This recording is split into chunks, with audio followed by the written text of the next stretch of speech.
Hi everyone, how are you? Audio video clear है क्या? एक बार मैसेज करो फटाफट से।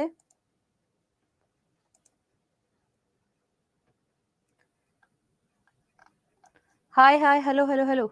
Audio video all clear, all good? Message कर दो भाई फटाफट से और फिर शुरू करते हैं आज के सेशन को। All done? Good good good good good. चलो, it's our first class, right? तो बहुत सारे लोग तो शायद मुझे जानते भी नहीं होंगे, है ना? अच्छा, कितने लोग मुझे जानते हैं सबसे पहले तो ये बताओ। इट्स आवर फर्स्ट डे, हाँ? और कितने लोग नहीं मैक्सिमम नहीं जानते होंगे। बहुत वीक है, मॉक टेस्ट में कम नंबर आते हैं, बहुत बढ़िया। कैसे नहीं है? स्टडी प्लान के हिसाब से स्टडी प्लान में सेल 1 पार्ट 1 दे रखा है, सेल पार्ट 1 चला रहे हैं, नहीं जानते तो मैं आपको बता देती हूँ। आप एसएससी अड्डा 24/7 पर जब आप डेली शाम को 5 बजे, जब आप डेली शाम को कितनी बजे, 5 बजे सेशन देखेंगे, तो आपको 5 बजे जो है वो साइंस का सेशन दिखता है। अभी तो एसएससी वाले पे चल रहा है, तो साइंस वाला जो सेशन है 5 बजे वाला, वो जरूर से पढ़ लेना, है ना? तब पता लग जाएगा। पहली चीज तो ये। दूसरी चीज की, अगर मैं वॉइस आ रही है ना, सबको वॉइस क्लियर है ना? वॉइस के बारे में बता दो एक बार। हरे कृष्णा हरे कृष्णा। चलो ठीक है, इट्स आवर फर्स्ट क्लास, है ना? अब इसके बाद में 5 बजे जो एसएससी पे सेशन होता है वो देख लिया करो, मैं वहां पर तुम्हें मिलूंगी। इसके अलावा ये सेशन जो है वो आरपीएफ के लिए है। साइंस के बारे में बात करेंगे। साइंस में बहुत सारे लोगों को ऐसा लगता है ना कि यार बहुत डर लग रहा है। आप में से कितने लोग हैं जो साइंस अच्छा, एक बार अपना अपना ना स्ट्रीम बता दो कि मैडम मैंने आर्ट्स किया है या मैंने कॉमर्स है या मैं साइंस से हूँ, तो मैं साइंस बायो से हूँ कि साइंस मैथ से हूँ। एक बार मैसेज करो, देखो अभी पता लग जाएगा क्लास का क्या हाल है। अरे रे रे रे रे, साइंस बहुत कम लोगों के पास साइंस है, बहुत कम लोगों। पीसीएम पीसीएम पीसीएम आर्ट्स दिख रहे हैं, है ना? साइंस में बायो तो मतलब मुझे दिख ही नहीं रहे लोग, बहुत कम लोग। चलो, तो अब सुनो मेरी बात। बहुत सारे लोग हैं जो कि बायो से नहीं है ना, पर साइंस है उनके पास। अब कोई बात नहीं है, सुन लो मेरी बात। आप में से जितने भी एस्पिरेंट्स हैं ना, उनको मैं एक चीज बता देती हूँ कि साइंस से आप लोगों को शुरू से डर लग रहा है, और खासकर पीसीएम वाले हैं तो फिर बायो से बहुत ज्यादा डर लगता है। और एग्जाम में हमारे पास में ना बहुत अच्छे सारे क्वेश्चन बायो के आते हैं। आपको बड़ा ही खौफ है ना? डेली इसी टाइम पे क्लास होगी, डेफिनेटली इसी टाइम पे क्लास होगी। तो आप में से बहुत सारे ऐसे लोग हैं जिनको बड़ा ही खौफ रहता है कि यार साइंस कैसे पढ़े, है ना? साइंस बेसिकली ना पढ़ी नहीं समझी जाती है। अब मैं किसी के मैसेज नहीं देख रही हूँ थोड़ी देर, तो अभी चुप रहना, है ना? अभी मैं किसी के मैसेज नहीं देखूंगी अब, है ना? तो अब मैं पढ़ा रही हूँ। तो हमें ऐसा है कि आखिरी में बात करेंगे, फिर अब बात मत करो मुझसे, है ना? अभी मैं मैसेज नहीं देखूंगी तुम्हारे। बिल्कुल पढ़ लो, क्योंकि साइंस कॉमन होता है ना? तो तुम किसी के लिए भी पढ़ लो, मैं तो आज जीरो से स्टार्ट कर रही हूँ, तो अब चुप रहना। तो हमने कहा भाई साइंस तो समझ में ही नहीं आती, पता नहीं कैसे पढ़े। कई लोगों को लगता है अरे बायो बायो तो जो है वो रटना पड़ता है। अरे रटना नहीं पड़ता, समझना पड़ता है। अब कई लोगों को साइंस बचपन से पढ़ाई ऐसी गई है इतनी खराब तरीके से, हमको रटा दी गई साइंस, भैया रट लो, है ना? तो ऐसे ऐसे साइंस पढ़ी भी नहीं जाती है। रटोगे ना तो साइंस आएगी भी नहीं समझ में। अब साइंस के लिए आप लोगों को हर डेली क्लास होगा, आप चुप हो जाओ, है ना? तो हम लोगों ने बोला कि भाई साइंस क्या आज ही बनी है क्या?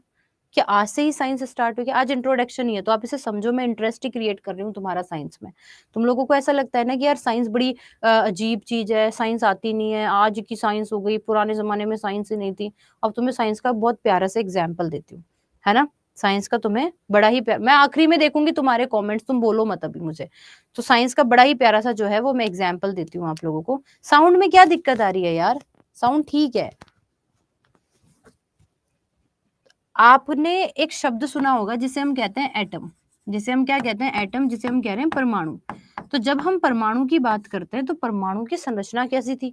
अब बच्चों ने सबने ऐसा कहा, दुनिया में सबने ऐसा कहा कि भाई जॉन, आज कुछ नहीं लिखना, आज सिर्फ समझा रही हूँ, है ना? जॉन डॉल्टन ने भैया एटम को दिया, है ना? आज सिर्फ समझो कि जॉन डॉल्टन ने एटम के बारे में बताया, है ना? तो जॉन डॉल्टन ने जब एटम के बारे में बताया तो दुनिया ने ये कहा कि भाई साहब एटम के बारे में बता दिया। परमाणु पदार्थ का आखिरी कण जो है वो बेसिकली क्या होता है? पदार्थ का आखिरी कण जो है वो आप लोगों का what we can say atom होता है। अब आखिरी कण होता है तो अब रियलिटी इससे भी कुछ अलग थी। रियलिटी इससे अलग क्या थी कि अभी मैं साइंस को सिर्फ डिस्क्राइब कर रही हूँ। अब मत बोलो, क्योंकि मैं मैसेज देखूंगी नहीं तुम्हारे। अभी मैं सिर्फ साइंस को डिस्क्राइब कर रही हूँ कि साइंस क्या है, तो चुपचाप बैठ के पढ़ लो, है ना? तो हम लोगों ने बोला कि भैया ये जो साइंस है अपनी, ये इतनी टिपिकल कैसे है? भैया जॉन डॉल्टन ने, मैं कह रही हूँ जॉन डॉल्टन ने साइंस को कभी बताया नहीं था। सबसे पहले एटम के बारे में महर्षि कणाद ने बताया था। अब महर्षि कणाद ने जब बताया, तो आप ये सोच रहे हो कि डाल्टन के भी हजारों साल पहले महर्षि कणाद आके, उस टाइम तो कोई माइक्रोस्कोप भी नहीं होता था, है ना, कुछ भी नहीं होता था, तो फिर ऐसा कैसे हो गया?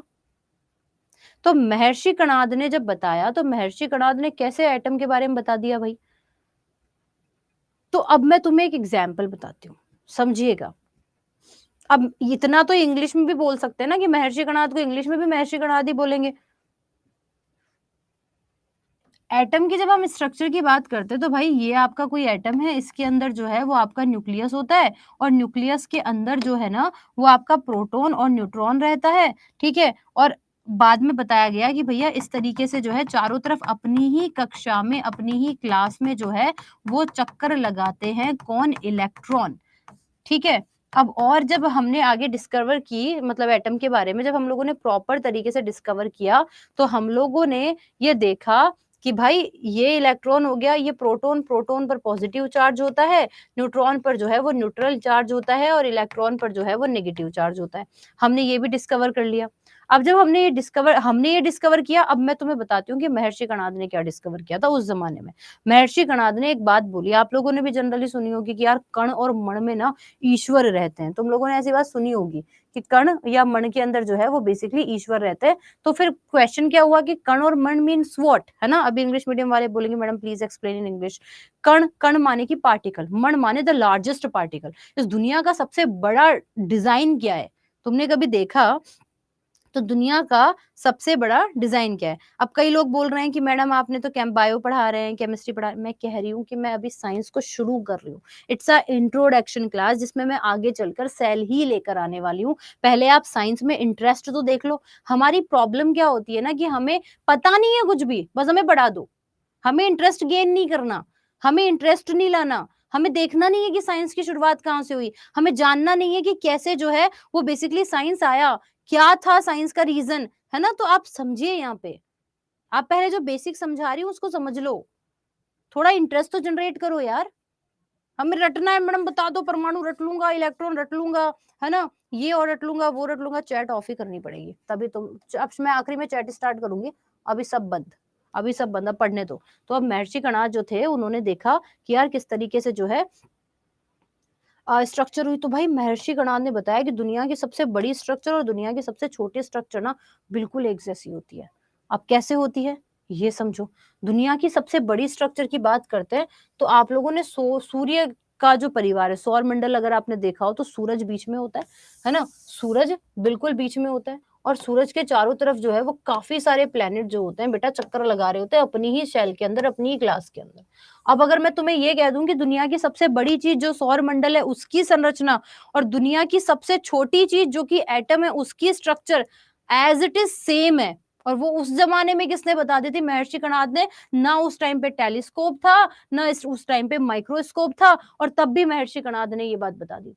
अब तुम समझो कैसे। अब यहाँ पर हमने कहा कि भाई ये आपका सन है। अब सन जो होता है, सूर्य जो होता है, आप लोगों ने इतना तो सुना होगा कि सूर्य के अंदर दो गैस ही पाई जाती है, मात्र दो गैस होती हैं। एक होता है हाइड्रोजन और एक होता है हीलियम। तो सूर्य के अंदर एक तो है हीलियम और एक है हाइड्रोजन, है ना। अब इसका स्ट्रक्चर एटम की स्ट्रक्चर से एग्जैक्ट सेम है। कैसे? देखो मैं बताती हूँ। आपके इलेक्ट्रॉन लगातार मूवमेंट कर रहे हैं, लगातार मूवमेंट कर रहे हैं न्यूक्लियस के। तो जहां पर न्यूक्लियस है उसको तो समझो सन, और जहां पर जो इलेक्ट्रॉन है उनको समझो यहाँ पर क्या, उनको समझो ये प्लैनेट्स। तो प्लैनेट्स जैसे चक्कर लगा रहे हैं, वैसे ही तो आपका इलेक्ट्रॉन लगातार इस न्यूक्लियस के चक्कर लगा रहे हैं। अब और देखो, जैसे इस न्यूक्लियस के अंदर प्रोटॉन पर पॉजिटिव चार्ज और न्यूट्रॉन पर जीरो चार्ज होता है, वैसे की वैसे एग्जैक्टली आपके हाइड्रोजन पर पॉजिटिव चार्ज और आपके हीलियम पर जीरो चार्ज होता है, और इलेक्ट्रॉन लगातार जिस तरह चक्कर लगा रहे हैं उस तरह काम कर रहा है आपका प्लेनेट। अब बताओ कि दुनिया की सबसे बड़ी चीज और दुनिया की सबसे छोटी चीज जो है वो इक्वल है कि नहीं है, उसकी स्ट्रक्चर एग्जैक्ट सेम है कि नहीं है। आपके इलेक्ट्रॉन पर बताओ, देखिए समझ आया कि नहीं आया? आप सोचो ये कितना शॉकिंग है यार, सारी चीज बिल्कुल सेम है, एग्जैक्ट सिमिलर है। How can this possible? इसके अलावा और समझो, तुम्हें साइंस के अंदर इंटरेस्ट तो जगाओ, पहले टॉपिक तो पढ़ते रहेंगे हम। जब तक चीजों में इंटरेस्ट नहीं आएगा तब तक जो है आज तक ये किसी ने नहीं बताया। अभी तो तुम देखते जाओ तुम्हें क्या-क्या किसी ने नहीं बताया। अभी सुनते जाओ, सारे एग्जाम कवर हैं तो कोई पूछना मत, क्योंकि साइंस कॉमन है। मैं 0 से स्टार्ट कर रही हूँ, आपका इंटरेस्ट जनरेट करो पहले, रटो मत, है ना? तो पहले इंटरेस्ट जनरेट करो और चीजें समझो। तो जिन लोगों को आर्ट्स वाले को लगता है साइंस तो भैया भूत है, तो साइंस भूत नहीं है। तुम ऐसा सोच रहे होंगे कि मैडम पता नहीं कैसे लैंग्वेज यूज कर रही है। अरे जब तक मैं तुमसे फैमिलियर नहीं होंगी तब तक तुम्हें साइंस ऐसे ही हवा लगती रहेगी। ठीक है भूमिका, मैं लास्ट में बात करूंगी ना बेटा इस टॉपिक पे। अभी मैं चुप हो जाओ ही कह दूंगी, टाइम भी निकल जाएगा। तो पहले पढ़ लो, है ना? आखिरी के 10 मिनट तुमसे ही बात करूंगी। पहला टॉपिक, तो भैया यहाँ से भी इंटरेस्ट जनरेट हुआ। तो हमको लगता है कि इंडिया जो है वो बेसिकली भाई ऐसा है कि इंडिया तो डेवलप नहीं था, इंडिया इतना खतरनाक डेवलप था जिसकी हद नहीं। अब मैं और चीजें सुनाती हूँ तुमको। अब जब तुम लोगों ने कोविड के टाइम पे वो देखी होगी, कोविड के टाइम पे तुम लोगों ने देखी होगी रामायण महाभारत, है ना? तो जब हम लोगों ने जो है वो रामायण महाभारत की बात की, तो आप लोगों ने जब देखा तो आपने देखा होगा कि उस रामायण महाभारत में ऐसा था कि कहते थे ब्रह्मास्त्र, कहते थे कहते थे नाग अस्त्र, है ना? अग्नि अस्त्र, ऐसे ऐसे अस्त्र का यूज किया जाता था। तो ये अस्त्र क्या है? ये आज के ज़माने की मिसाइल्स है। आज की अग्नि मिसाइल, आज की पृथ्वी मिसाइल, है ना? ये उस ज़माने के मिसाइल्स हुआ करती थी। अब जैसे कि एक छोटा-सा एग्ज़ाम्पल देती हूँ, है ना? एक छोटा-सा एग्ज़ाम्पल देती हूँ कि भाई आप वो स कहाँ हाँ, पहली क्लास है यार, पहली क्लास है, रुक जाओ, ठीक है? अब हम बात करते हैं, अगर तुम ज़्यादा करोगे ना, मैं सीधा टॉपिक पे आ जाऊँगी। भैया मैं कुछ स्पेशल नहीं पढ़ाने वाली, मैं कुछ स्पेशल नहीं बताने वाली। मैं नहीं बताऊँगी फिर तुम्हें कि भई क्या इंटरेस्ट तुम्हारा जनरेट होगा, हम क्या-क्या पढ़ेंगे, कैसे-कैसे पढ़ेंगे, इतना बोलोगे तो। इतना क्यों बोलते हो? रुक जाओ थोड़ा-सा। अब इसके बाद में हम नेक्स्ट चीज़ की बात करते हैं कि भई नेक्स्ट चीज़ की बात करते हैं जैसे कि वो उस ज़माने के अस्त्र हो गए। अब जैसे कि आप एक छोटा-सा एग्ज़ाम्पल देती हूँ। आप देखो, हम किडनी ट्रांसप्लांट कर लेते हैं, हम लीवर ट्रांसप्लांट कर लेते हैं, है ना? हम किडनी ट्रांसप्लांट कर रहे हैं, हम लीवर ट्रांसप्लांट कर रहे हैं, हम ये सब चीज़ें जो हैं वो ट्रांसप्लांट कर रहे हैं। लेकिन हमने कभी ये भी ट्रांसप्लांट करते हैं, ब्लड भी इवन ट्रांसप्लांट करते हैं, तो हम देखते हैं कि भाई ब्लड ग्रुप मैच हो रहा है कि नहीं हो रहा, है ना? या फिर जो है वो हम लोग जो है ब्लड ग्रुप मैच हो रहा है कि नहीं हो रहा, बाकी सारे फैक्टर्स मैच हो रहे हैं कि नहीं हो रहे। लेकिन सबसे बड़े तुम सर्जन की बात करोगे ना, सबसे बड़े सर्जन थे भगवान शिव। अब पता नहीं मुझे तुम भगवान में ट्रस्ट करो, नहीं करो, मैं यहाँ पर सिर्फ हमारे इंडिया की पुरानी हिस्ट्री बता रही हूँ। उन्होंने क्या किया? उन्होंने जो है वो इंसान के शरीर पे क्या लगा दिया? जानवर का शरीर लगा दिया, भगवान गणेश। मतलब अब आप सोचोगे मैडम ये पॉसिबल नहीं है, ये पॉसिबल है। हमारा साइंस अभी तक इतना ही डेवलप हुआ है कि हम किडनी, लीवर, हार्ट ही ट्रांसप्लांट करते रह रहे हैं। उस ज़माने में उस इंसान ने मतलब इंसान के शरीर पे क्या लगा दिया? जानवर का शरीर लगा दिया। तो वो सबसे भगवान तुम मानो चाहे मत मानो, वो एक ऐसा इंसान जो कि सर्जन है इतना बड़ा। और एग्जाम्पल देती हूँ। अब ये कल्पना की मैं बात बताती हूँ कि ये कल्पना नहीं है। अब जिन लोगों को ये लगता है कि ये कल्पना नहीं है, अब मैं तुम्हें एग्जाम्पल देती हूँ, है ना? कई लोग ऐसा कहते हैं कि कौरव जो थे, वो 100 कौरव थे, आपने सुना होगा। अब मैं बताती हूँ कैसे, मैं प्रूफ बताती हूँ तुमको। कौरव जो थे वो कितने थे? 100 थे। मैं साइंस की बात कर रही हूँ, मुझे नहीं पता कि ये साइंस है कि नहीं है ना? या फिर ये रियलिटी है कि नहीं है, लेकिन हाँ, ये पॉसिबल है। जिसे हम कहते हैं ना कि ये पॉसिबल नहीं है, मैं कह रही हूँ कि ये पॉसिबल है। जैसे कि कौरव 100 कौरव और 100 कौरव एक टेस्ट ट्यूब में बनाए गए। जिसे आज के ज़माने का टेस्ट ट्यूब बेबी कह रहे हैं, वो उस ज़माने के कौरव थे। अरे भैया, मैं किसी धर्म की बात नहीं कर रही, मैं साइंस की बात कर रही हूँ, यहाँ पे साइंस समझो। तो भाई आज टेस्ट ट्यूब बेबी, आजकल तुम बहुत पढ़ते हो टेस्ट ट्यूब बेबी, बहुत बार सुना होगा तुम लोगों ने टेस्ट ट्यूब बेबी, है ना? हम किसकी बात कर रहे हैं? टेस्ट ट्यूब बेबी की। तो हम जब टेस्ट ट्यूब बेबी की बात करते हैं तो गाइस आप यहाँ पर समझो कि हुआ क्या। हमने किसी कपल की मतलब किसी फीमेल की बॉडी से एग लिया, स्पर्म की बॉडी से स्पर्म लिया और किसी आउटर मीडियम में ले जाकर हमने इसका जो है वो क्या कराया, फर्टिलाइजेशन करवाया। और ये जब कोशिका बनी 2 से 4, 4 से 8, 8 से 16 और 16 से 32 कोशिका, जब ये एम्ब्रियो बना तो उसको उसी मदर के यूट्रस के अंदर, गर्भाशय के अंदर इम्प्लांट कर दिया। तो ये टेस्ट ट्यूब बेबी जब यहाँ पर पॉसिबल है, जिसको हम आईवीएफ कहते हैं, that is in vitro fertilization, तो भाई इसी को ही टेस्ट ट्यूब बेबी, इसी को ही आईवीएफ कह रहे हैं, तो ये पॉसिबल है, तो वो उसका एडवांस रूप है। अगर मैं तुम्हें ये कह दूं कि एक प्लास्टिक के बैग के अंदर मैंने यूट्रस यानी गर्भाशय जैसा माहौल बना दिया और 9 महीने तक उस बच्चे को गर्भाशय में नहीं, उस प्लास्टिक के बैग में डेवलप कर रही हूं, तो क्या तुम इस बात को मानोगे या नहीं मानोगे? इतना बताओ, क्या तुम इस बात को मानोगे कि नहीं मानोगे? हो सकता है मैडम, क्योंकि साइंस कुछ भी कर सकता है ना? तो जब साइंस कुछ भी कर सकता है, ये रियलिटी है। हमने जानवर के बच्चों को अभी तक बैग में, पॉली बैग्स के अंदर, मतलब स्पेशल मीडियम प्रोवाइड करवा के हम 9 महीने उनको उसके अंदर डेवलप कर रहे हैं। वही तो हुआ था कौरव के टाइम पे, उन्होंने मटकों में कर दिया था। तो साइंस आज की नहीं है, साइंस बड़ी इंटरेस्टिंग है। अब इसी इंटरेस्टिंग साइंस के पीछे के कॉन्सेप्ट को समझना है, इसी इंटरेस्ट के कॉन्सेप्ट को समझना है, तो आपको डेली पढ़ना पड़ेगा ये सेशन। अब आते हैं अपने टॉपिक पे। तो टेस्ट ट्यूब बेबी क्या है मैडम, कैसे जो है वो इस तरह की मिसाइल्स बनती हैं? मिसाइल्स पढ़ोगे फिजिक्स में। अब कई लोगों को ना चैप्टर समझ नहीं आते, है ना? अब कई लोगों को लगता है कि बायो खराब है, कई को लगता है केमिस्ट्री बड़ी खराब है। तुम तीनों सब्जेक्ट मुझसे पढ़ के देखो, नहीं तुम्हें साइंस से प्यार हो जाए तो, है ना? अब देखो तुम, जिसको जो एग्जाम खराब लगता है ना, जो जो पोर्शन खराब लगता है, मैंने बोला बायोलॉजी, तो आपने बोला बायोलॉजी के अंदर होता क्या है, अभी हमें यही नहीं पता। मैं बोल रही हूँ केमिस्ट्री, मैं बोल रही हूँ केमिस्ट्री, भैया केमिस्ट्री में क्या होता है मुझे यही नहीं पता। हम बोल रहे हैं फिजिक्स, हमें पता ही नहीं है फिजिक्स के अंदर क्या होता है भाई। केमिस्ट्री को कहते हैं रसायन विज्ञान, है ना? और इसको कहते हैं बायोलॉजी को जीव विज्ञान, ठीक है? और इसको कहते हैं भौतिक विज्ञान। देखो एक चीज है, मैं पहले अपना इंट्रोडक्शन दे देती हूँ, है ना? हाँ, मैं तीनों सब्जेक्ट पढ़ाऊंगी। मैं पहले आपको अपना इंट्रोडक्शन दे देती हूँ। First of all, myself doctor Neeraj, और मैं आपको साइंस पढ़ा रही हूँ, जिसमें मैं बायो केमिस्ट्री फिजिक्स पढ़ाऊंगी। I am a medical student, तो राइटिंग थोड़ी सी बड़ी खराब है। तो राइटिंग खराब है, तो राइटिंग का तो थोड़ा किस्सा खराब है ही, है ना? तो ये वाली बात है। एसएससी अड्डा 24/7 पे शाम को 5 बजे अपना साइंस का सेशन होता है, जो कि क्वेश्चन होते हैं, पढ़ना वो जरूर से पढ़ना, दैट इज मस्ट इंपॉर्टेंट, तुम्हें मजा आएगा, ठीक है?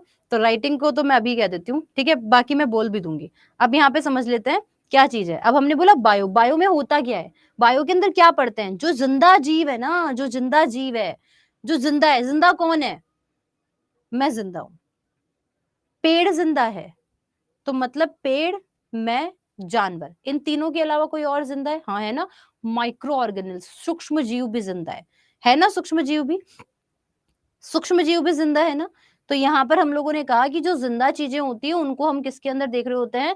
खुशी बिल्कुल हो जाएगा कवर बेटा। तो जो जिंदा जीव होती है उसको हम लोग बायो के अंदर देख रहे होते हैं। अब इसके अंदर प्लांट भी आएंगे और इसके अंदर एनिमल भी आएंगे। सुन लो मेरी बात, इसमें प्लांट भी आएंगे, इसमें एनिमल भी आएंगे। अब प्लांट भी आ रहे, एनिमल भी आ रहे, ह्यूमन अलग से रखूं कि इनके अंदर ही रख दूं?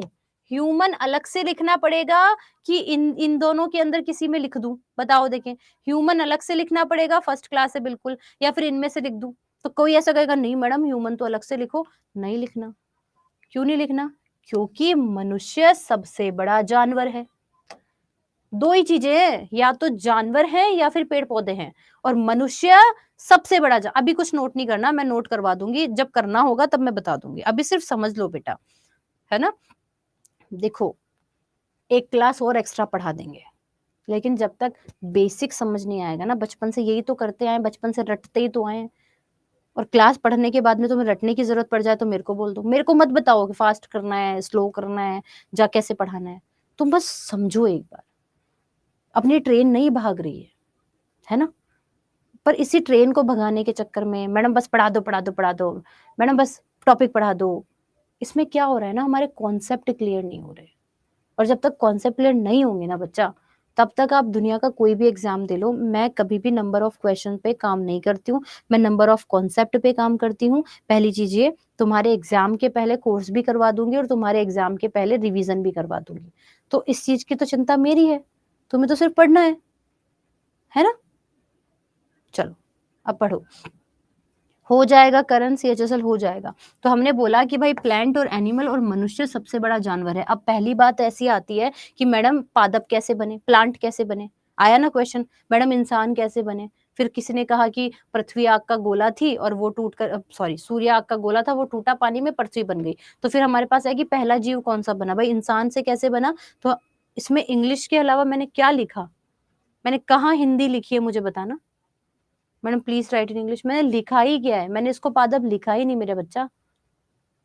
और कैसे इंग्लिश लिखते हैं? मुझे तो इतनी इंग्लिश आती है।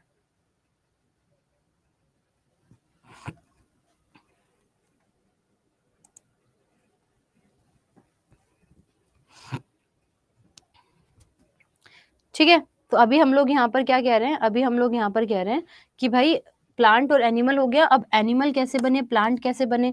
तो जब इसका डेवलपमेंट हुआ तो सबसे पहले माइक्रो ऑर्गेनिल बना, और सबसे पहले जब माइक्रो ऑर्गेनिल बना तो माइक्रो ऑर्गेनिल से बनते बनते चीजें और डेवलप हुई। बैक्टीरिया बना, फिर उसके बाद में बाकी सारी चीजें बनी। तो सबसे पहले क्या बना? सबसे पहले बनी कोशिका, है ना? क्या हो गया? हमने बोला सबसे पहले क्या बनी? कोशिका बनी। सबसे पहले क्या बना? सेल बनी। तो ये सेल जो है वो आपके प्लांट में भी मिलेगी, तो सेल आपके एनिमल में भी मिलेगी। सीधी सिंपल सी बात है। बट हमें ये देखना है कि सेल जिसे हम कोशिका कहते हैं, तो ये कोशिका जो है वो बेसिकली प्लांट की सेल में क्या डिफरेंस था और एनिमल की सेल में क्या डिफरेंस था। तो हम सेल पढ़ते हैं, हम टिश्यू पढ़ते हैं, हम ऑर्गन पढ़ते हैं, है ना? इसके अलावा अगर हम बात करते हैं तो हम ऑर्गन पढ़ते हैं, इसके अलावा हम लोग जो है वो बॉडी सिस्टम पढ़ते हैं। तो ये सारी चीज़ें जब हम पढ़ेंगे तो इनको हम बायोलॉजी के अंदर पढ़ेंगे। केमिस्ट्री में क्या पढ़ते हैं? एक बार मैं एक बैच में पढ़ा रही थी, तब बच्चे मैं बहुत सारा पढ़ा चुकी हूँ, उसके बाद में एक बच्चे ने मुझे पूछा कि मैडम हम कौन-सा सब्जेक्ट पढ़ रहे हैं? तो हमें पता ही नहीं है, क्योंकि आर्ट्स वालों को कैसे पता होगा? नहीं पता होता है, कोई बड़ी बात नहीं है। तो जब हम बात करते हैं केमिस्ट्री की, तो केमिस्ट्री में हम क्या पढ़ते हैं? केमिस्ट्री में हम एलिमेंट्स पढ़ते हैं। जैसे कि मैंने बोला भाई वाटर, अब पानी का फॉर्मूला सबको पता है कि H2O होता है, तो भैया हाइड्रोजन है, ऑक्सीजन है, ऐसे ही काफ़ी सारे तत्व होते हैं, जैसे हाइड्रोजन हो गया, ऑक्सीजन हो गया, कॉपर सुना होगा, एल्यूमीनियम सुना होगा, नाइट्रोजन सुना होगा, ज़िंक सुना होगा, कोबाल्ट सुना होगा, कार्बन सुना होगा, मैग्नीशियम सुना होगा, है ना? कार्बन सुना होगा। तो ये सारे एलिमेंट्स हैं और इनकी जब रिएक्शन कर रहे होते हैं ना, तो इनकी इर्द-गिर्द ये सारी केमिस्ट्री जो है वो बेटा चलती रहती है। बात करते हैं फिजिक्स की, तो फिजिक्स के अंदर हम लोग देखते हैं कि फोर्स क्या है ना? हम फोर्स लगा रहे, तो फोर्स यानी कि बल क्या है? हम बात कर रहे हैं कि भाई आपका मोशन क्या है ना? इसके अलावा अगर हम बात करते हैं मोशन के बारे में, यानी कि गति के बारे में बात करते हैं, गति क्या है, बल क्या है, वर्क क्या है ना? कार्य क्या होता है ना? इसके अलावा वेलोसिटी क्या होती है? वेलोसिटी के अलावा अगर मैं बात करती हूँ तो डिस्प्लेसमेंट यानी कि विस्थापन क्या होता है, दूरी क्या है, समय क्या है ना? तो इन सब चीज़ों के बारे में जब भौतिक वस्तुओं के, भौतिक चीज़ों के बारे में, फिजिकल चीज़ों के बारे में बात करते हैं, तो उनको हम लोग फिजिक्स के बारे में के अंदर पढ़ते हैं। अभी मैं सबसे पहले किसके बारे में बात करेंगे? अभी हम लोग जो है वो बेसिकली किसके बारे में बात करेंगे? हम बात करेंगे बायो के बारे में। अरे बाप रे! बायो के बारे में। बायो यानी कि हम बात कर रहे हैं भैया जीव विज्ञान, ठीक है? किसके बारे में बात कर रहे हैं? जीव विज्ञान। आज तो चलो पहला दिन है, कोई बात नहीं, आज डाँटूँगी नहीं, लेकिन अब मैं बता रही हूँ कल से जो है कोई भी बच्चा आखिरी के 10 मिनट से पहले अगर बोला, तो मैं बता रही हूँ, मैं लिटरली बता रही हूँ, मतलब सीरियसली बड़े प्यार से कह रही हूँ मैं, पहला दिन है इसलिए मैं कुछ नहीं बोल रही हूँ। कल से आखिरी के 10 मिनट पहले कोई अपना मुँह नहीं खोलेगा। जो प्रश्न पूछने हैं आखिरी के 10 मिनट में। इतना इरिटेट मुझे 9 साल हो गए, मैं कभी इतना इरिटेट नहीं हुई जितने आज मैं हो गई भाई। इतनी बातें, सबके डाउट बोल रही हूँ कि सुनूँगी, कोई नहीं बोलेगा आज आखिरी के 10 मिनट पहले, अभी बता रही हूँ। बायो की बात करते हैं, जीव विज्ञान की बात करते हैं, कहानी कहाँ से शुरू हुई? जिसको ज़्यादा आता है वो कृपया आप बंद रखें, मुँह बंद रखें। क्यों रखें? क्योंकि ऐसे भी बच्चे हैं जिनको कुछ नहीं आता, तो मैं सबको ज़ीरो से लेकर चलूँगी। तो जिनको आता है वो प्लीज़ ऐसे मत कहें कि यार तो हमने 12वीं में ही पढ़ लिया था, कोई बात नहीं, तो 12वीं जितना ही पढ़ना था, जितना 12वीं में पढ़ा है ना उतना ही आएगा पेपर के अंदर। तो ठीक है, तो फिर पढ़ने की ज़रूरत ही नहीं है। ठीक है? चलो, अब आगे बात करते हैं, हम लोग बात करें बायो की। बायो के अंदर सबसे पहले हम लोग क्या पढ़ते हैं? बायो के अंदर सबसे पहले हम बात करेंगे हमारे जीवन का आधार क्या है? भाई मैं हूँ, मेरे 2 टुकड़े कर दो, फिर उन 2 टुकड़ों के 4 टुकड़े कर दो, फिर उन 4 टुकड़ों के 8 टुकड़े कर दो, 8 टुकड़े के 10 क्वेश्चन 10 कर दो, 10 के 12, 12 के 32, 32 से 64, और जब टुकड़े करते चले जाएँगे तो आखिरी में एक ऐसा टुकड़ा आएगा जिसको आगे और डिवाइड ही नहीं कर पाओगे, और वही है जो कि हम जिससे हम बने हैं, और वो होती है सेल। सेल जिसे हम कह रहे हैं कोशिका, जिसे हम किस नाम से जानते हैं? कोशिका। अब जब इन्हीं कोशिका का ग्रुप बनने लगा, तो जब कोशिका का ग्रुप बन गया, है ना? तो जब कोशिका का ग्रुप बन गया तो उसको हमने टिश्यू के नाम से जाना। हमने क्या कहा, उन्हें टिश्यू कहा। टिश्यू का मतलब क्या होता है भाई, उत्तक होता है। क्या होता है, उत्तक होता है। अब जब ग्रुप ऑफ टिश्यू बन गए तो ग्रुप ऑफ टिश्यू से जो है वो बेसिकली बन गए ऑर्गन। क्या बन गए, ऑर्गन, यानी कि अंग बन गया। ग्रुप ऑफ टिश्यू जो है वो अंग बन गए। अंग कौन से हैं, आंख, नाक, कान, हाथ, पैर, सिर्फ यही अंग है? नहीं, बड़ी आंत, छोटी आंत, स्टमक, अग्नाशय, आमाशय, लीवर, हालांकि लीवर कोशिक ग्लैंड है पर उसको बताएंगे आगे चल के। तो ये सारे जो दिख रहे हैं वही अंग नहीं है जो शरीर के अंदर भी है, वो भी सब अंगी है ना। आप लोग स्टमक की बात करेंगे, छोटी आंत की बात करेंगे, गर्भाशय यूट्रस की बात करेंगे, सेल, ओवरी यानी कि अंडाशय की बात करेंगे, fallopian tube, they all are example of organs. ये ऑर्गन है। हाथ, नाक, कान, हाथ, पैर, यही सिर्फ ऑर्गन नहीं होते हैं, तो ये ऑर्गन है। अब ये ऑर्गन बाहर वाले और अंदर वाले ऑर्गन्स के अलग अलग सिस्टम है, ठीक है।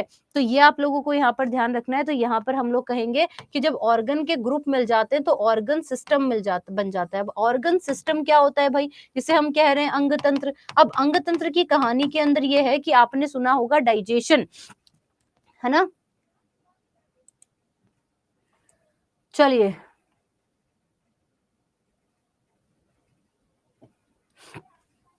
तो अब हमने कहा कि भाई ऑर्गन, अब ऑर्गन सिस्टम कौन होते हैं, तुमने कहा ऑर्गन सिस्टम में आएगा डाइजेशन, तो डाइजेस्टिव सिस्टम, है ना। इसके अलावा अगर मैं बात करती हूँ तो डाइजेस्टिव सिस्टम के अलावा excretory system, respiratory system, endocrine system, सब पढ़ना है हमको, है ना। एंडोक्राइन सिस्टम, एक्सोक्राइन सिस्टम हो गया, आपका नर्वस सिस्टम हो गया, तंत्रिका तंत्र, पाचन तंत्र, श्वसन तंत्र, एक्सक्रीशन, सांस ले रहे हैं श्वसन तंत्र, खाना खा पचा रहे हैं डाइजेशन, निकाल रहे हैं एक्सक्रीशन, है ना। ब्लड सर्कुलेट कर रहा है सर्कुलेशन, ठीक है, परिसंचरण, दिमाग का काम हो रहा है नर्वस सिस्टम, ये सारे सिस्टम। और जब बॉडी के ये सारे सिस्टम मिल जाते हैं तो अब बन जाती है आपकी बॉडी। तो अब क्या बन जाती है आपकी बॉडी। अब मजेदार चीज देखो, अगर कोशिका से बनी है ना हमारी बॉडी, अगर कोशिका का एक भी सेल खराब हुई तो टिश्यू खराब, टिश्यू खराब तो ऑर्गन खराब, ऑर्गन खराब तो ऑर्गन सिस्टम खराब, तो बॉडी खराब। और अगर इस कोशिका की स्ट्रक्चर में इधर उधर 19-20 हो गया तो स्ट्रक्चर खराब, तो टिश्यू की स्ट्रक्चर खराब, टिश्यू की स्ट्रक्चर खराब, ऑर्गन की स्ट्रक्चर खराब, ऑर्गन की स्ट्रक्चर खराब, ऑर्गन सिस्टम की स्ट्रक्चर खराब, और शरीर की स्ट्रक्चर खराब। समझ में आया,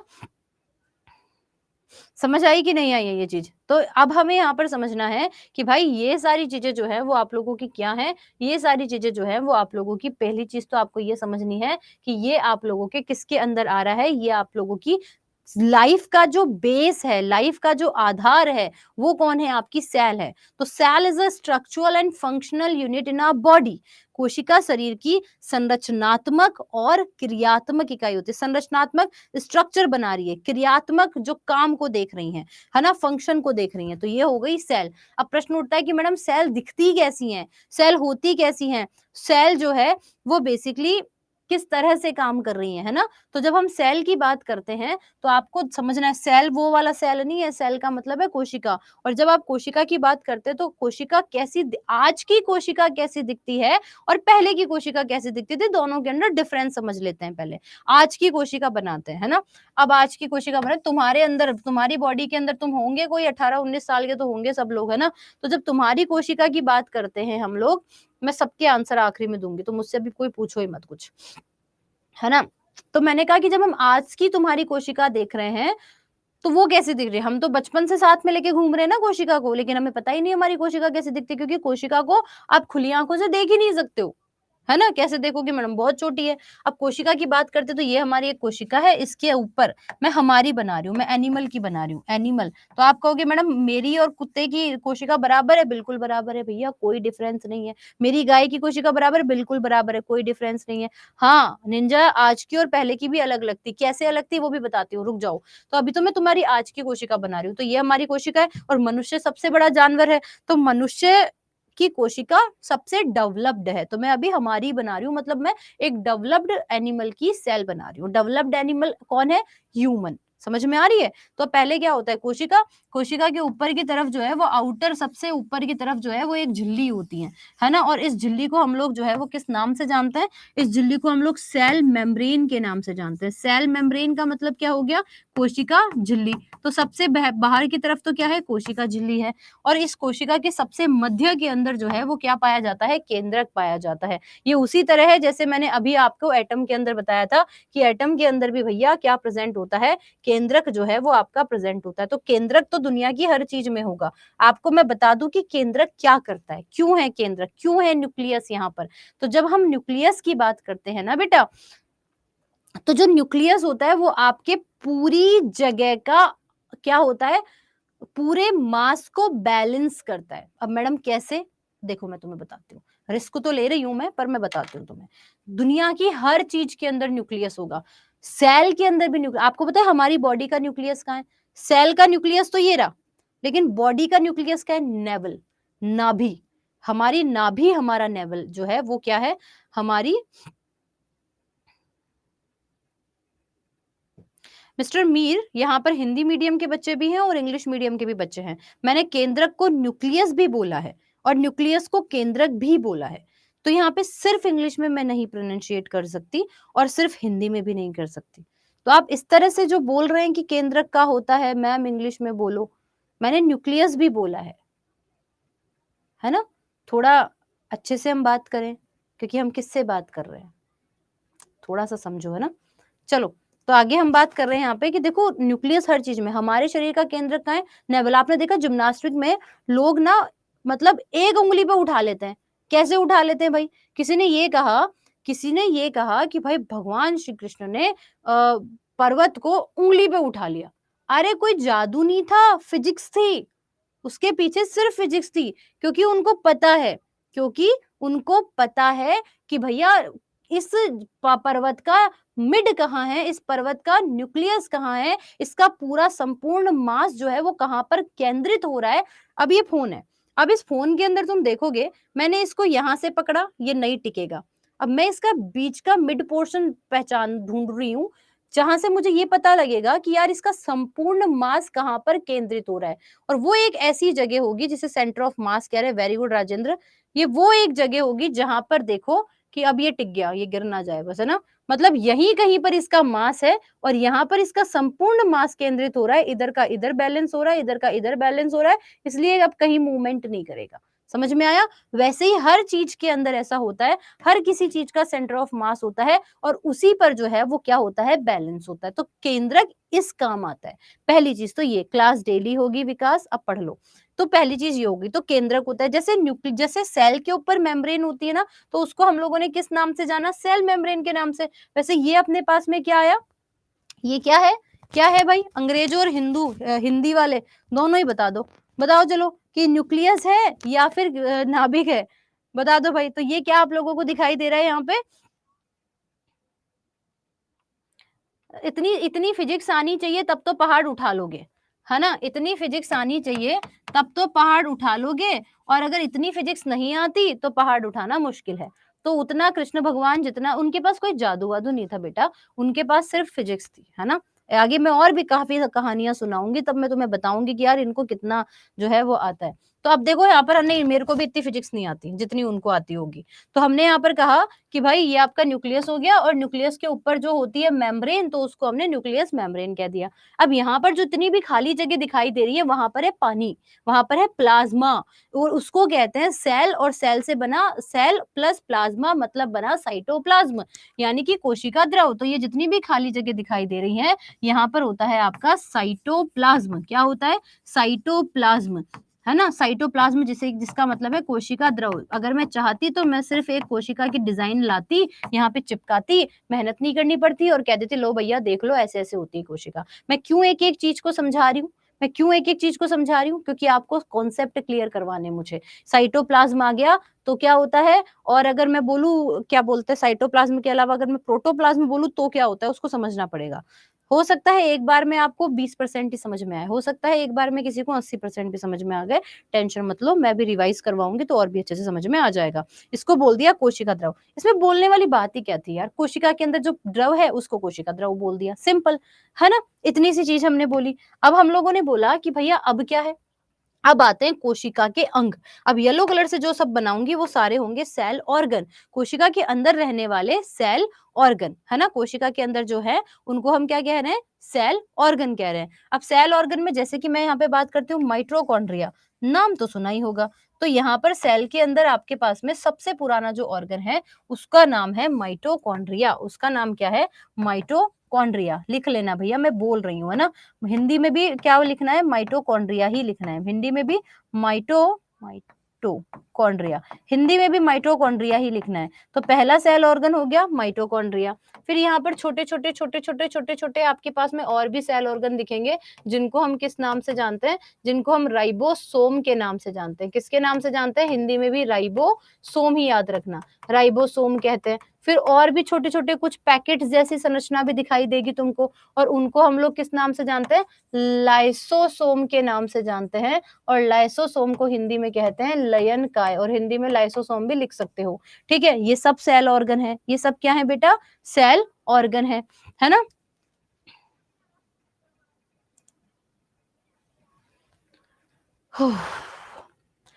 चलो, कई लोग कह रहे हैं कि भाई मैडम बहुत सारा पढ़ना है तो प्लीज ना इंपॉर्टेंट पढ़ा दो। ये इंपॉर्टेंट ही पढ़ा रही हूँ बेटा।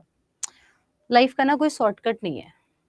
मैडम बहुत सारा पढ़ना है, कम क्या पढ़ूं वो बता दो, नहीं हो सकता। लाइफ का कोई शॉर्टकट नहीं है मेरे बच्चे। एग्जाम पास करने के लिए पढ़ोगे, कभी पास नहीं होगे। हमको लगता है कि हम 2 महीने पढ़, हम ऐसी कोई ट्रिक बता दो कि 2 महीने पढ़ लें और पास हो जाए, नहीं है। और अगर तुम कर रहे हो तो तुम लोग पास भी हो जाओगे ना, लेकिन मजा नहीं आएगा फिर जिंदगी का। हमेशा कॉन्सेप्ट क्लियर करने के लिए पढ़ो, ज्ञान अर्जित करने के लिए पढ़ो। रटने के लिए पढ़ोगे कभी नहीं पास हो पाओगे।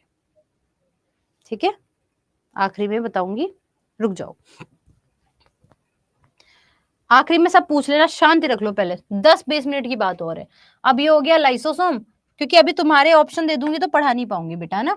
फिर उसके बाद में हमारे पास में झिल्ली यानी मेम्ब्रेन वाला एक ऑर्गन होता है जो पूरे साइटोप्लाज्म में फैला हुआ होता है। अगर मैंने इसकी डिजाइन को पूरे साइटोप्लाज्म में फैला दिया तो मैं दिखाई नहीं पाऊंगी बाकी ऑर्गन, तो इसलिए मैंने इसको इतना सा बना दिया। और ये जो इतना सा बनाया है, ये ऑर्गन जो है वो आपका कौन सा है, इसको कहते हैं एंडो प्लाज्मिक रेटिकुलम।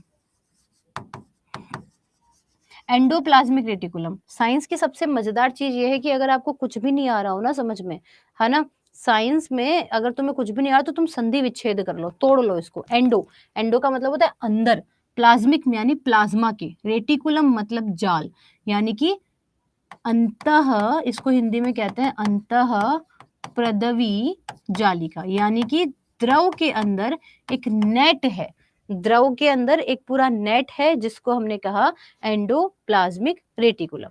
समझ में आया, क्लियर हो गया। ये वाली चीज भी आपको ध्यान रखनी है ना। अब इसके बाद में नेक्स्ट चीज की बात करते हैं। ठीक है, अब इसके बाद में नेक्स्ट चीज की बात करते हैं कि और यहाँ पर क्या हो जाएगा। तो ये हो गया एंडोप्लाज्मिक रेटिकुलम। इसके बाद में हम बात करते हैं, हमारे पास में और भी कुछ ऑर्गन्स होते हैं। जैसे कि मानो एक ऑर्गन ये है हमारे पास में, और इस ऑर्गन को हम कहते हैं गोल्जी बॉडी। क्या कहते हैं, गोल्जी बॉडी। ठीक है, ये मात्रा और 2-4 स्पेलिंग इधर उधर हो सकती है ना, अभी कह रही हूँ, तुम समझ लेना। साइंस में स्पेलिंग और मात्रा का कोई पैसा नहीं करता, कोई नंबर नहीं करता। ठीक है, तो इधर उधर हो सकती है, मात्राएं खराब हो सकती हैं, स्पेलिंग थोड़ी इधर उधर हो सकती है ना, अभी कह रही हूँ। तो हमने कहा गोल्जी काय या फिर गोल्जी बॉडी। अब ऐसे मत कर देना बड़ी की छोटी की मात्रा लगा दी भैया, ये इतना थोड़ा कम है अपना हिसाब। चलो, अब हम लोगों ने बोला कि क्या हम लोग यहाँ पर कह रहे हैं,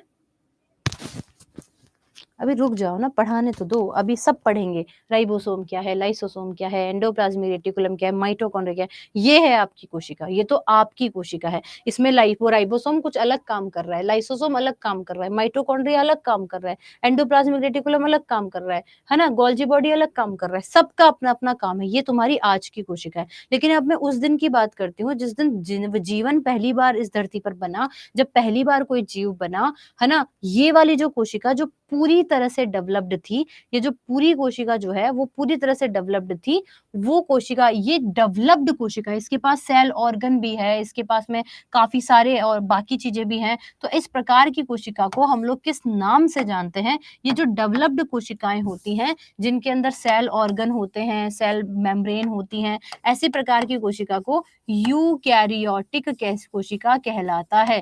क्या कहते हैं इनको? यूकैरियोटिक कोशिका। तो ऐसी कोशिका कैरियोटिक, तो ऐसी कोशिका, है ना, जिनके अंदर डेवलपमेंट है, जिनके पास सेल ऑर्गन है, उनको हम ई से स्टार्ट होगा, है ना, यूकैरियोटिक कोशिका के नाम से जो है वो जानते हैं। क्या जानते हैं? यूकैरियोटिक कोशिका के नाम से जानते हैं। डेवलप्ड कोशिका को जो है वो जानते हैं।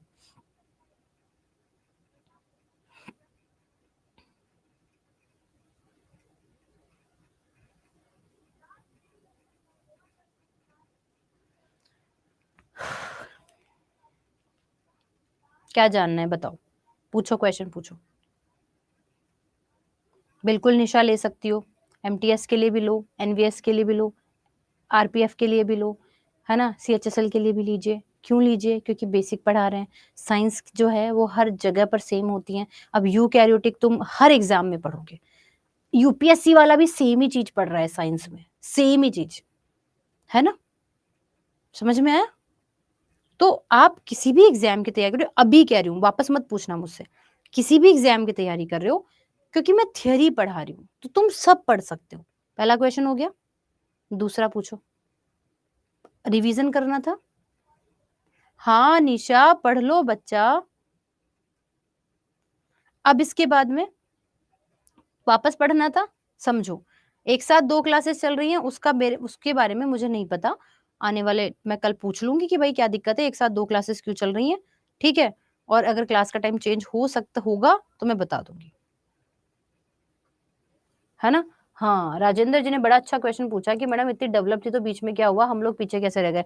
तक्षशिला के बारे में जानते होंगे आप लोग, जिसे जला दी गई थी, है ना। या फिर आप लोगों ने देखा होगा कि हम अगर हमारे वेदास पे कितने पढ़ रहे हैं, हम आजकल पाश्चात्य संस्कृति अपना रहे हैं। अगर आप हमारे इंडिया की हिस्ट्री उठाकर देखोगे तो वक्त वक्त पर पहले मुगल्स आए, है ना, उसके बाद में हम बात करें अंग्रेज आए, और हमारी शिक्षा पद्धति, हमारी पुरानी वैदिक वैदिक गणित, वैदिक मैथ पता होगी, कितने लोग जानते होंगे, कितना पढ़ते होंगे। तो हम लोगों ने पाश्चात्य संस्कृति को इतना अपना लिया कि हम लोग हमारे खुद के बेसिक टर्म्स जो हैं वो भी भूल चुके हैं, है ना। और जो अल्बर्ट आइंस्टाइन ने खुद, और आज भी जो वेदास हैं उनको पढ़ पढ़ कर आप लोगों को, उनका भी अगर आप उनका भी स्टडी करते हो तो आपको साइंस इतनी डेवलप्ड मिलेगी ना।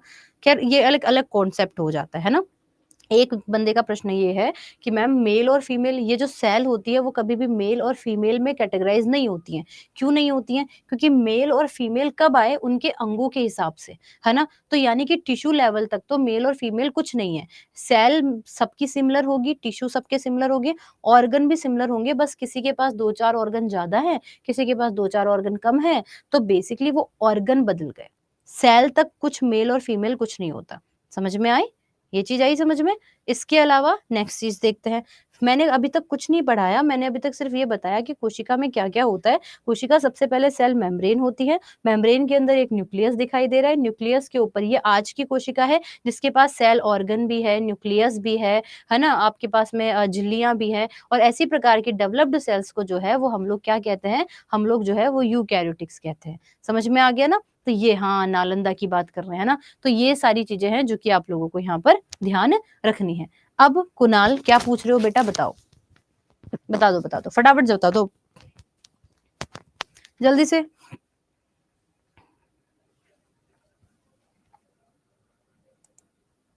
माइटोकॉन्ड्रिया के बारे में कल पढ़ाऊंगी, कहा ना, और बिल्कुल माइटोकॉन्ड्रिया पावर हाउस है ना।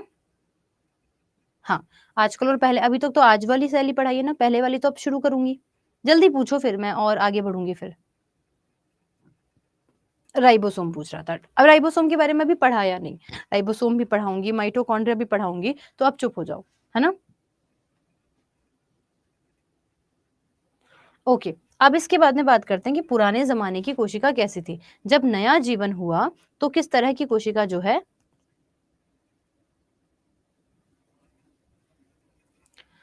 नया जीवन जब स्टार्ट हुआ तो किस तरह की कोशिका बनी। जब नया जीवन स्टार्ट हुआ तो उस कोशिका के अंदर कुछ नहीं था, ना तो सेल मेम्ब्रेन तुमको दिखाई दे रही है, ना ही उसके पास न्यूक्लियस था, है ना, केंद्रक भी नहीं था। ठीक है, अब तुम सोच रहे होंगे कि मैडम अगर केंद्रक ही नहीं है तो फिर क्या करें, केंद्रक नहीं है तो फिर आगे और क्या क्या चीजें होंगी। तो ना तो इसके पास में सेल मेम्ब्रेन है, और अगर या तो किसी किसी में केंद्रक है और किसी किसी में अगर है तो इस तरीके से अभी बन रहा है, तो डेवलप्ड भी नहीं हुआ है पूरी तरीके से। ठीक है, तो ये भी आप लोगों को यहाँ पर ध्यान रखना है। तो ऐसी कोशिका, इसमें साइटोप्लाज्म आपको देखने को मिलेगा, इसके अंदर साइटोप्लाज्म देखने को मिलेगा। इसके पास कोई सेल ऑर्गन नहीं है, कोई माइटोकॉन्ड्रिया नहीं है, कोई लाइसोसोम नहीं है, कोई एंडोप्लाज्मिक रेटिकुलम नहीं है, कोई गोल्जी बैडी नहीं है, सिर्फ एक सेल ऑर्गन होता है, और वो सेल ऑर्गन है सिर्फ और सिर्फ आपका राइबोसोम। अभी राइबोसोम क्या है वो तो पढ़ाऊंगी, पर पहले इतना ध्यान रखो कि सिर्फ एक सेल ऑर्गन है जिसको हम क्या कहते हैं, जिसको हम लोग राइबोसोम कहते हैं, है ना। और एक और चीज, हमारे शरीर के अंदर ये जो केंद्रक होता है ना, इस केंद्रक के अंदर डीएनए होता है।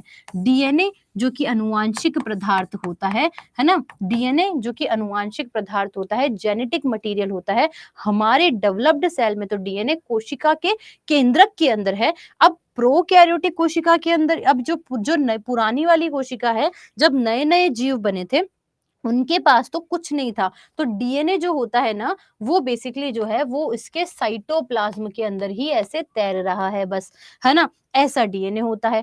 सेल ऑर्गन के नाम पे सिर्फ राइबोसोम है। ठीक है, तो इस प्रकार की कोशिका, इस ये जो अनडेवलप्ड सेल हुई ना, ये तो डेवलप्ड ही नहीं थी, ये पुरानी वाली कोशिका, जैसे कि बैक्टीरिया, है ना। अब इस पुरानी वाली कोशिका को हम लोग कहते हैं प्रोकैरियोटिक।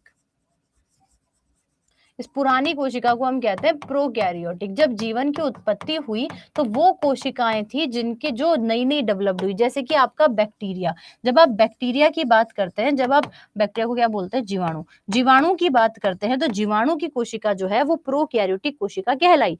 प्रोकैरियोटिक के अलावा अगर मैं बात करती हूँ, है ना, तो प्रोकैरियोटिक के अलावा अगर मैं बात करती हूँ, है ना, प्रोकैरियोटिक के अलावा एक होता है ब्लू ग्रीन एल्गी, सुना है आप लोगों ने, ब्लू ग्रीन एल्गी। तो जब आप ब्लू ग्रीन एल्गी की बात करते हैं, यानी कि आप बात करते हैं नील हरित शैवाल की, तो आप नील हरित शैवाल को देखोगे तो वो भी किसका एग्जाम्पल है, वो भी आपके प्रोकैरियोटिक कोशिका का एग्जाम्पल है। इसके अलावा हमारे पास एक और एग्जाम्पल आता है जिसको हम कहते हैं माइक्रोप्लाज्मा। क्या कहते हैं, माइकोप्लाज्मा। तो माइकोप्लाज्मा जो होता है वो दुनिया की सबसे छोटी सेल है, स्मॉलेस्ट सेल होती है। तो सबसे छोटी जो कोशिका है जिसे माइक्रोप्लाज्मा कह रहे हैं, वो भी किसका एग्जाम्पल है, वो भी एग्जाम्पल है आप लोगों का प्रोकैरियोटिक कोशिका का। समझ में आया। अभी मुझे पढ़ाने तो दो यार, तुम कितना बोलते हो, पढ़ाने तो दो, है ना। तो माइक्रोप्लाज्मा जो है वो दुनिया की सबसे छोटी एल्गी है। अब बात सबसे छोटा जीव है। अब बात करते हैं कि मैडम ब्लू ग्रीन एल्गी क्या होता है ना। तो ब्लू ग्रीन एल्गी जो होता है वो क्या होता है, इसे समझाते हूँ। देखो, आप, ऐसा है कि हम पहले क्या थे, बंदर थे। मैं पहले पढ़ा दूं, पीडीएफ तो बाद में दूंगी ना। पीडीएफ जब मैं पढ़ा दूंगी तब बताऊंगी ना कि पीडीएफ कहाँ मिल रहा है। क्लास बंद करके चली गई क्या मैं। सब लोग, मतलब आप कितने सिंसियर बच्चे होने चाहिए, और आप लोग क्या कर रहे हो। प्रोकैरियोटिक पढ़ाने से पहले पहले मैं पीडीएफ बताऊंगी कि पीडीएफ कहाँ मिलेगा। सोच के देखो हम क्या कर रहे हैं। मैंने जब 50 बार चीख चीख के बोल दिया कि आखिरी के 10 मिनट दे दूंगी, तब पूछ लेना। अगर इसी तरीके से 300 350 लोगों के डाउट लेती रहूंगी ना, तो फिर क्लास में पढ़ाऊंगी कब। और इग्नोर करूंगी तो अच्छा नहीं लगेगा, just because it's a first class. अभी अच्छा नहीं लगेगा मैं यहाँ पे चैट ऑफ कर दूं, तुम्हें लगेगा कि हमारा बोलने का अधिकार भी हमसे छीन लिया। पर तुम अपने अधिकारों का हनन कर रहे हो, उसका क्या है। मतलब बेसिक चीज है ना कि मैं यहाँ पे प्रोकैरियोटिक टॉपिक पढ़ा रही हूँ, और तुम ये कह रहे हो कि मुझे तो पहले बताओ, नहीं तो मेरे को समझ में ही नहीं आएगा। क्या सोचो कि तुम्हें समझ में आ रहा हो और कोई दूसरा तुम्हें ऐसे बोल रहा हो क्लास में, और मैडम उसका डाउट ले रही हो बीच में, तो तुम्हारा तो लॉस हुआ ना बेटा।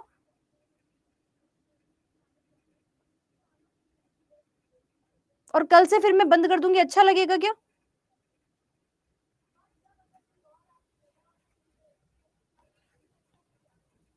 अब अच्छा लगेगा मैं तुम्हें इग्नोर करूं? तो इससे बड़े ऐसी हरकत ही मत करो कि मैं इग्नोर करूं तुम्हें। पहले दिन ही गुस्सा दिलवा दो बस तुम। अब मैं समझा रही हूँ, कम से कम कुछ तो पढ़ के जाओ, आए हो तो।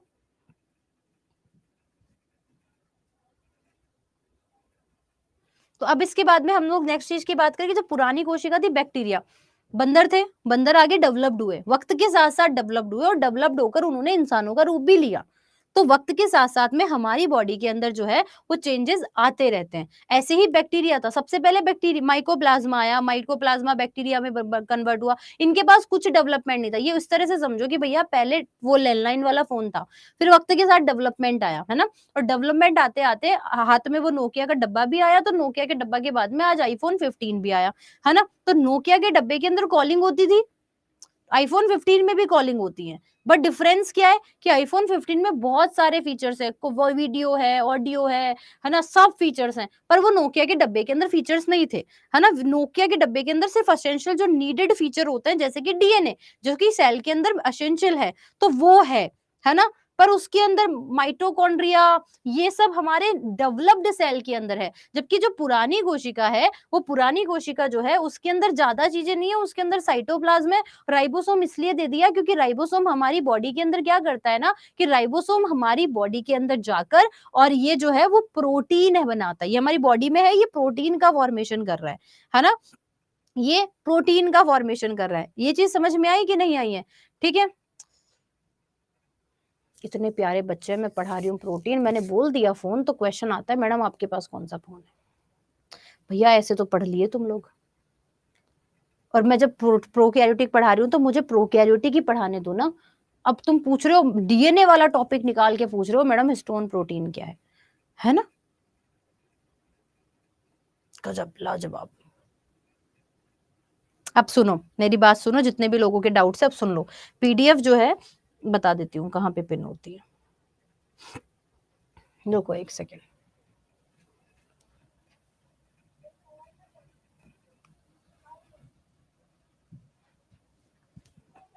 जब आप अपने क्लास को देखते हो तो आपकी क्लास में इस तरीके से लिखा हुआ आता है लेक्चर नोट्स, है ना। और लेक्चर नोट्स में यहाँ पर आपको पिन कर दूंगी मैं, है ना, सेशन को, क्लास को। ठीक है, पहली चीज तो ये आप लोगों को ध्यान रखना है ना। यहाँ पर आपको पीडीएफ मिल जाएंगी। इसके अलावा आपको कोई डाउट पूछने होते हैं, है ना, आपको क्लास के अंदर तो डाउट होते ही होते हैं। अभी आने वाले टाइम में मैं अपना व्हाट्सएप नंबर भी दे दूंगी जहां पर तुम मुझसे डाउट पूछ सकते हो, पहली चीज तो, है ना। और इसके अलावा नेक्स्ट चीज की अगर मैं बात करती हूँ, है ना,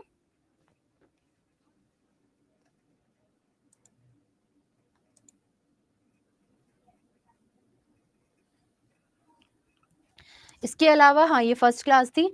और इसके अलावा नीरज मैम साइंस के नाम से मेरा टेलीग्राम पेज है, वहां पर भी तुम मुझसे क्वेश्चन पूछ सकते हो।